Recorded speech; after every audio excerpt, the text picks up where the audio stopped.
Hi, my name is Liliana. Welcome to the Resilient Now podcast. So my dear friend Nikki is joining us. She has an incredible story about resilience. But before we start with her, I want to ask you, what does resilient now mean to you? Resilience now, what that means to me.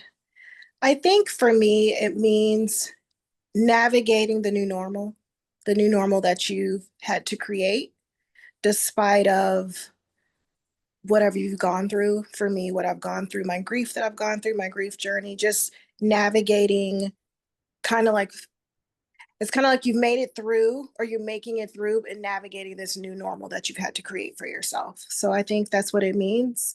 There's also power behind it because you've survived, you're surviving.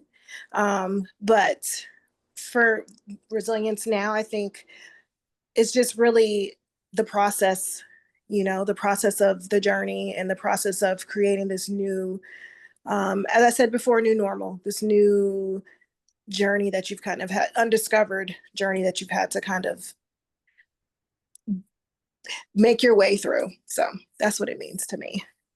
So Nikki, and the loss of your mother was so sad. I'm so sorry that happened. But can you talk about the resiliency, what you tapped into to get through that time? Because I know you were extremely close to your mom, if you don't mind. Yeah, for me, you know, it was something I've never ever, I mean, losing a parent, for those who have lost parents, it's not a club you want to join. So I think what I had to tap into my faith, but the faith part of tapping into my faith was actually delayed because I think I kind of just went numb to everything. So I had an amazing community that initially helped me through the very beginning part of when I lost my mom, but then I had to go through it by myself, and didn't realize I had to go through it by myself, and it was really kind of like really truly starting the grief process. As we know, grief is not linear, it's a messy process. So for me, what I tapped into was initially what I pushed away from, what was my faith. And I found a group of women who ultimately saved my life. And a lot of people don't know this about me, but I was the first year of her death, I was surrounded by such an amazing community of people. I was living abroad, and so I had a beautiful community of people who kind of really held my hand through it. And it's kind of like one of these things, because I was living away for so long from home, out of sight, out of mind, not necessarily. It was just as if I was on a long trip and she wasn't there. And so then when I moved back to the States, and it was during COVID, and as many had find themselves alone, I think that's where the true grief really sat in for me. And at one point, I wanted to give up on life, and I didn't want to live anymore. And there was a point I was driving and wanted to take my hands off the steering wheel on the highway, and I was like, no one will care that I'm no longer here. And which is so far from the truth, but sometimes when you're so deep in your own grief, you can't see what's around you. And I told my brother what happened because I snapped out of it really quickly, and he told me I needed help. And that's when I really sought help for the first time. And I tapped into a grief group at a church, and these amazing women took me in. And I think that was really the first true step of my healing. And those women, the womanhood, I had amazing support from friends and family, but this I had to do on my own. But I wasn't on my own, but I took the first steps on my own. But that's how I started. Just really kind of tapping into. It's funny what really my mom instilled in me and my brother at a young age ended up saving me from the grief. So it was I kind of feel like my mom was just kind of self-guiding me. It was her own way to kind of help me help myself. So it was a wonderful community of women that I found through a grief group. What were some of the things your mom gave you, that you said you were able to tap into that she helped you with, taught I you think when you were younger?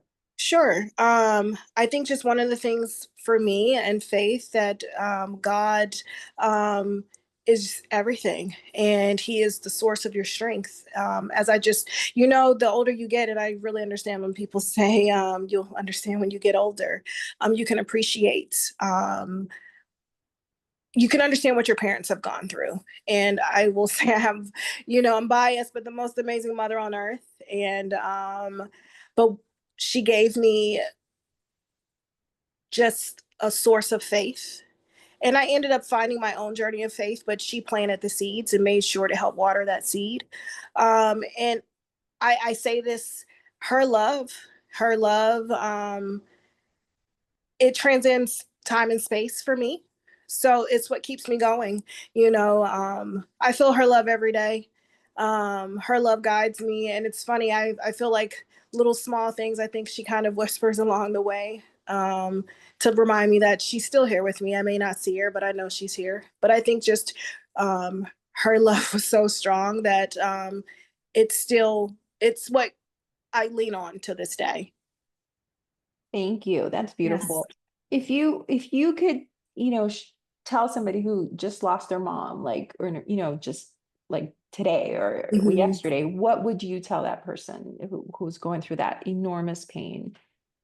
I would say what you're feeling is real. It doesn't matter, you're going to have a lot of emotions. People are going to want to give you a lot of advice. Um, and people are not going to know what to say. I feel like if I could say there was a best thing, which through this grief, but the best thing that came out of it was me finding empathy for others and being able to understand the pain of others. I'm someone who loves to love and make people feel good and help them. And sometimes I learned it's not my journey and my fight always. And it's just to be there for the person. So just letting them know that it's not an easy journey.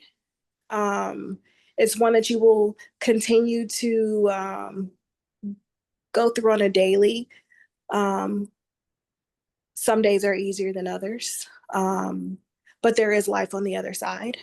And that sometimes you just have to sit in the uncomfortable for a while. It's been almost 4 years, 5 years now.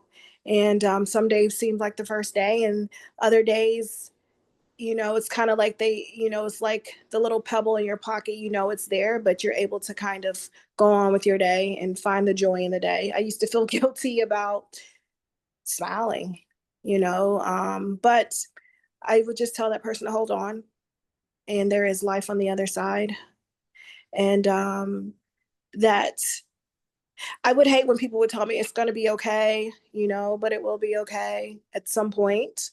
Um, and I would just tell the other person to have patience with themselves, give themselves grace and the discovery of their feelings. You're not going to know sometimes how you feel.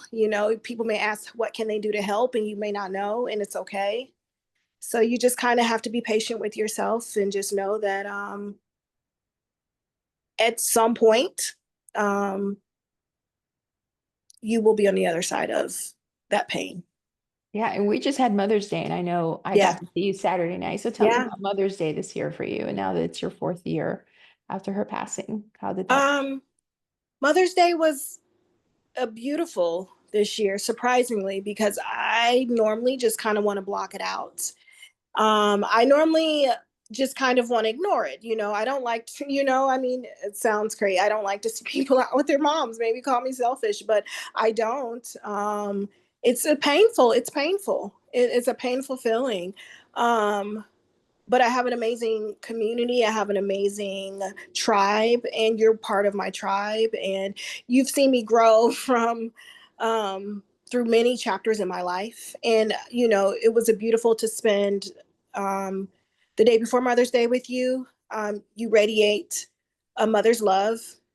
And I feel like I'm going to get like choked up because it's just kind of like, because people don't realize through the loss of your mother, you crave that motherly affection. So it was a beautiful to be spend some of that time with you, because I know on your side, missing your son. And so I know it was just nice to kind of share that time with you. Then on Mother's Day, my tribe rallied behind me. They're like, we're going to do charcuterie boards and wine and the pool. And, it wasn't to forget, it was just to kind of take back the negativity that I've associated with the day. I used to think I had to do these big grand gestures to honor my mom, but simply just talking about her and thinking about her, you don't have you do what makes you feel comfortable, and you do what works for you, and you don't have to follow what everyone else does. And for me, this was the first year where I just kind of didn't hide away, really. So it was beautiful. I felt guilty, I will say there was some guilt, like should I be in mourning, should I be, doing something grand. And I think my mom just be like, I just want you to live your life and be happy. And I think that's what I did, and she would be proud. Oh, she'd be very proud. Yeah. So Nikki, it's almost time to close, Sure. but I wanted to get one thing you're grateful for, because we want to end these podcasts on Sure. gratitude. So give me something you're grateful for. I I'm just grateful with the amazing tribe that I'm surrounded with. I have beautiful, amazing people, from my husband to friends from childhood to new friends and family, and I'm just grateful to smile again. I didn't think I would smile again. So I'm just grateful. I'm just grateful for life. I'm grateful for my life. I mean, it's more than one thing, but I'm just grateful for so many things, that I can smile and share my story. And I have beautiful people in my life that have really brought joy and helped me through some of the darkest periods of my life with losing my mom. So that's what I'm grateful for. Thank you, Nikki. Thank you for sharing Yes, this with thank us and you. joining us today. Yes, thank you for Um, having me. all right. Well, be resilient now, everybody. Until next time. See you soon. Bye.